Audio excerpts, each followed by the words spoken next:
Well, June's not over yet. There's still one official visit weekend left in the month for the Pitt coaching staff. But before we get to it, let's take a look back at the recruiting class, see how the Panthers have done so far, see which positions they've hit hard, which ones they've almost filled up on, and where they still need to add a few more players. All that and more on the Monday edition of the Morning Pitt here on youtube.com/Panther-Lair.com.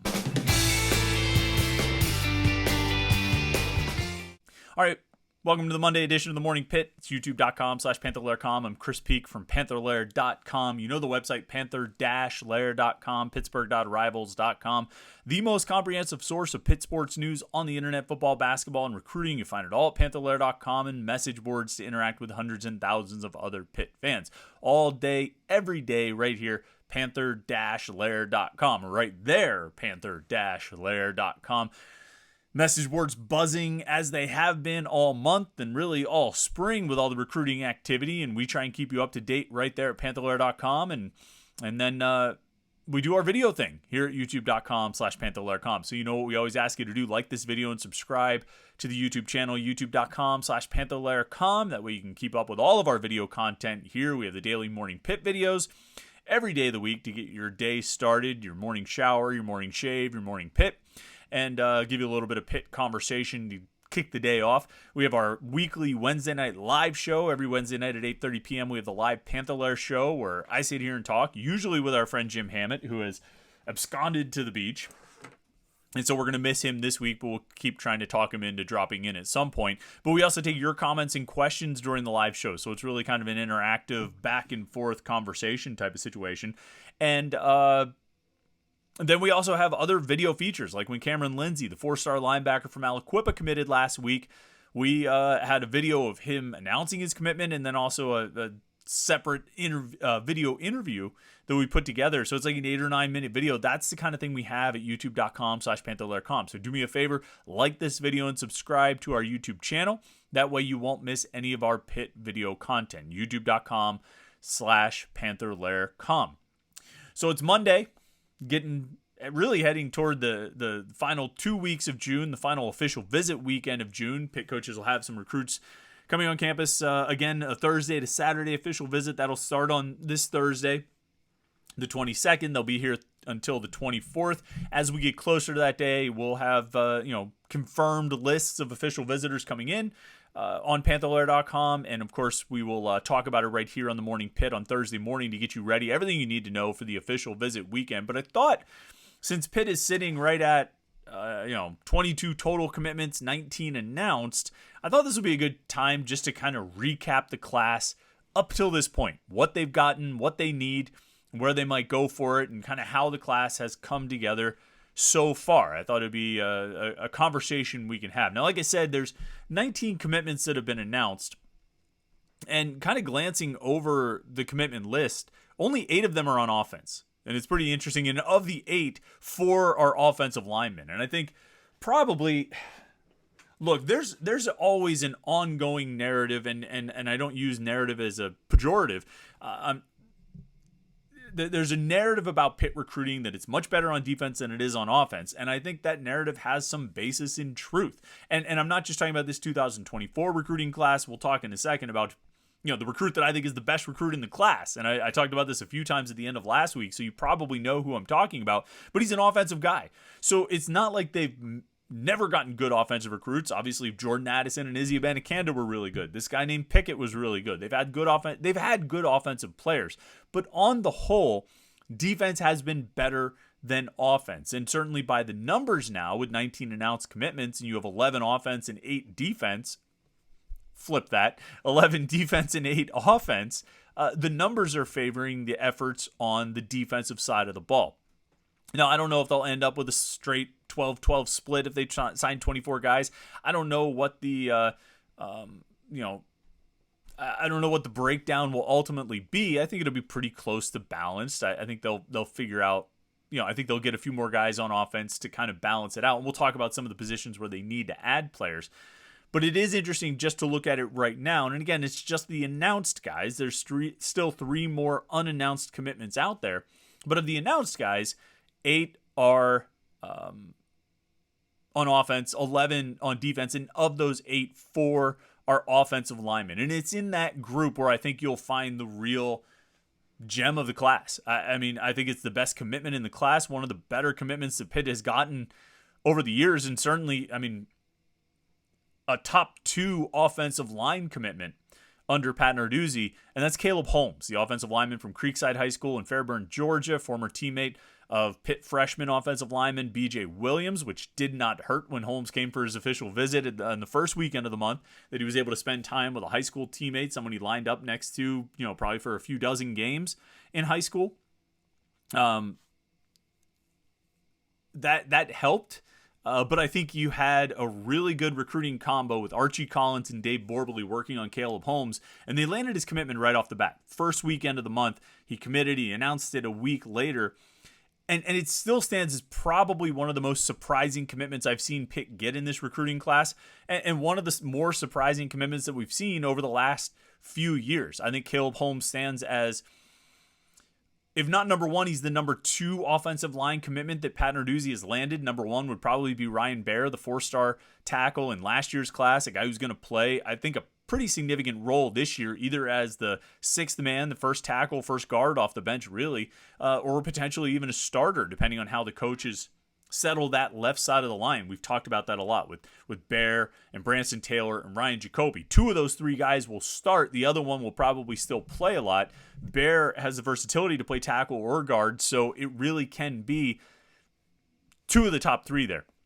And that just speaks to how good Ryan Baer is and how high his ceiling is. So I think he's the best offensive line recruit that Pitt has signed under Pat Narduzzi. Caleb Holmes, right now, as a commitment, is right behind him. And if he ends up, I don't want to say if he ends up signing in December. I don't want to say that to imply that I think he won't sign in December.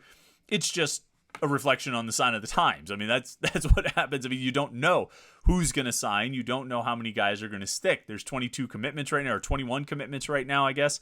Like I said, 19 announced. I mean, some of these guys won't be on the commitment list. They won't sign in December, either by their choice or by Pitt's choice. So we keep that in mind with any of these recruits. But if Caleb Holmes ends up sticking by his commitment, I think it'll be the second best lineman that Narduzzi has signed.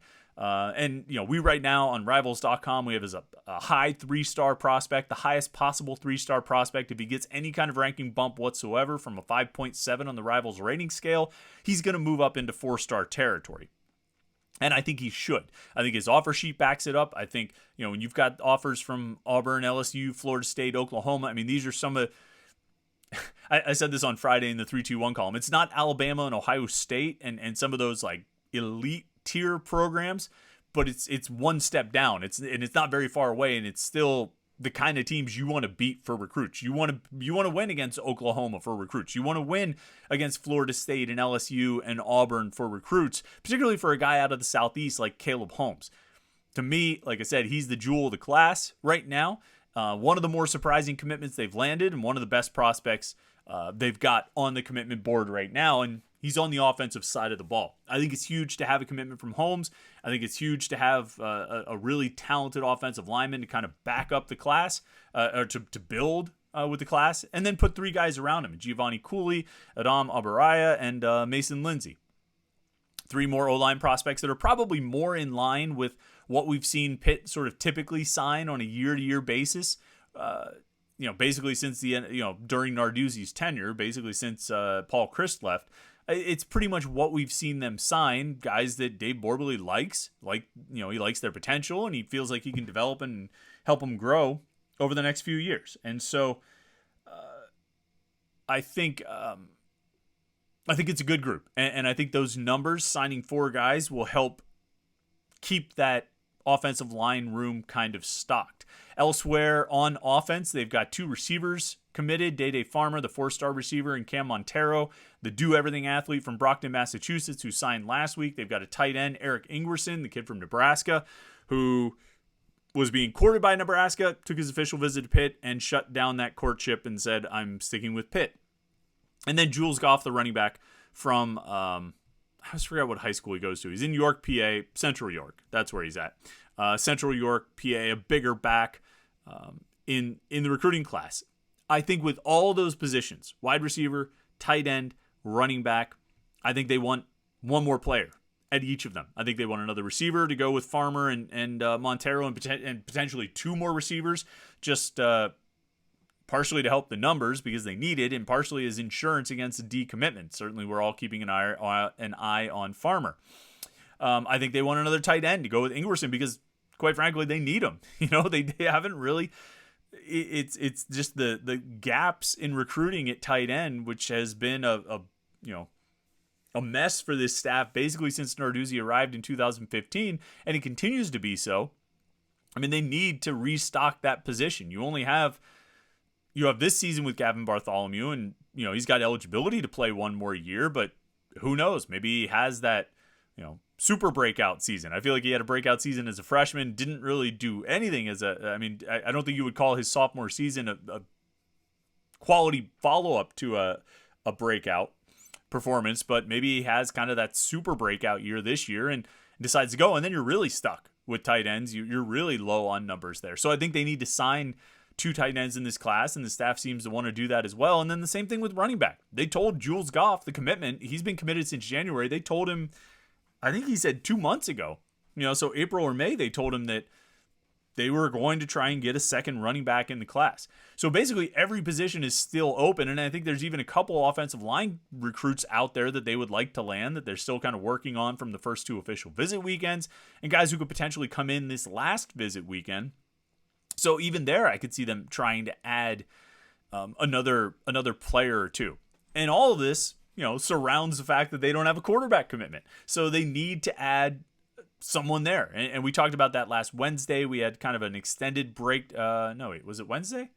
No, it's Thursday. We had an extended breakdown of the quarterback situation and who's where and who's what and who you need to keep an eye on and all those kinds of things. So,